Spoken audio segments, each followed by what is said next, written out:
Today we're going to do a visualization exercise, and I'm going to ask you some questions. You're walking through the woods. Who are you walking with? It is beautiful scenery, God's scenery, but you start to hear animal noises.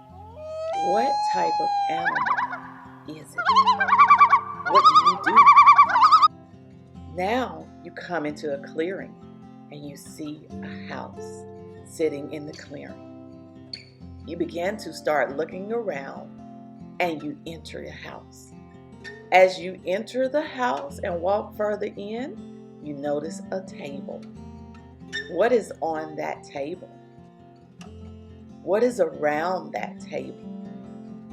You decide to walk on out and into the back, where you come across a beautiful garden and you see a cup.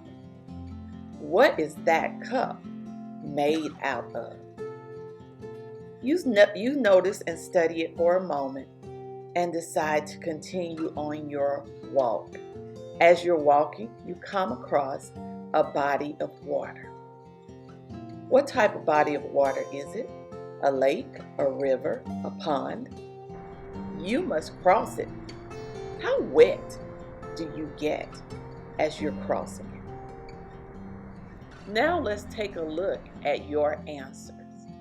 In the beginning, that person that you were walking with is probably the most important person in your life.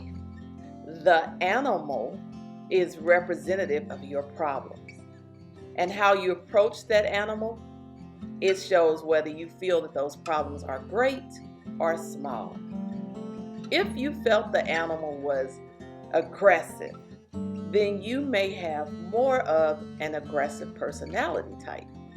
But if you felt that the animal you saw was gentle, you may be passive or peacemaker.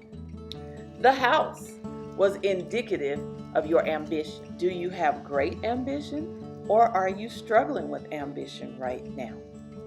Did you even notice the question about the fence? If you have a fence around the house, you might be a closed person. If there was no fence, studies say you're probably more open. The next thing was that table. That table, whether it was empty or had lots of things on it, was indicative of your level of happiness. What about that cup? How durable that cup is indicative of whether or not your relationship is strong. Was it made out of paper, glass? What did you see? Let's talk about that body of water. It is a representation of your need for intimacy and your sex drive.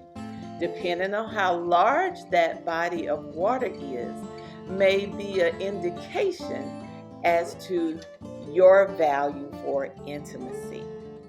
If you saw yourself crossing that water and getting very wet, it may represent that you have a great desire for intimacy.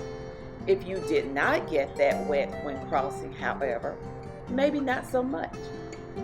All of these answers are what studies have shown this exercise to represent.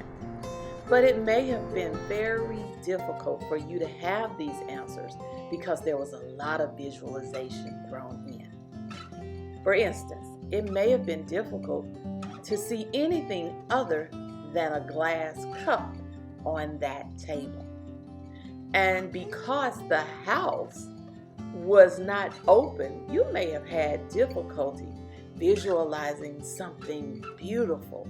You may have had difficulty seeing anything other than a small home. The animal, the noises may have prevented you from seeing something gentle. So what can we do to change what we see? We can start to look for something different. We can start to visualize what God sees. We can start to change our surroundings, and we can start to connect to God's purpose.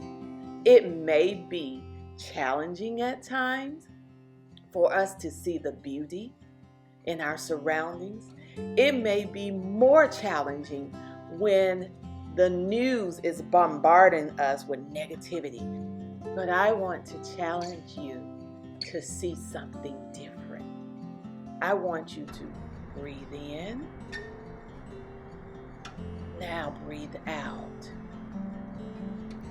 That's right.